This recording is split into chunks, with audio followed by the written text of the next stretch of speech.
Noong nakaraang linggo ay pinagdiwang ng It's Showtime ang kanilang 15th anniversary. Pinatunayan nila ang kanilang lakas sa mga manonood at nararapat silang ipaglaban ng ABS-CBN. Noong Biyernes, October 25, 2024, kung saan nag-perform ang team ni Vong Navarro para sa Magpasikat 2024. Nakapagtala ang It's Showtime ng 8.2% rating.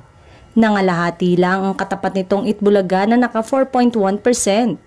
Nung Sabado rin ay nagpahayag ng kanilang saloobin ang host ng It's Showtime. Nagpasalamat sila sa ABS-CBN na hindi sila binitawan sa kabila ng mga pinagdaanan ng kanilang programa na buong akala nila ay magpapaalam na sa ere. Sabi ni Vice Ganda, kung iisipin natin, tapos na yon, Aldab pa lang, tapos na yon, di ba?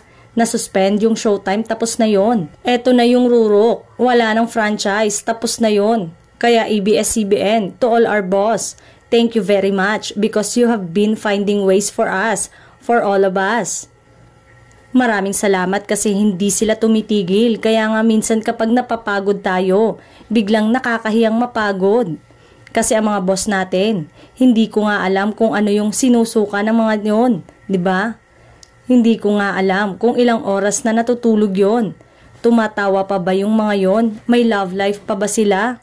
Kaya maraming salamat ABS-CBN at GMA, ang bongga niyong dalawa. Kaya kung ano man ang mga naririnig tungkol sa programa, wala pang makapagsabi ngunit batid naman ng madlang people na may idea na si Vice Ganda.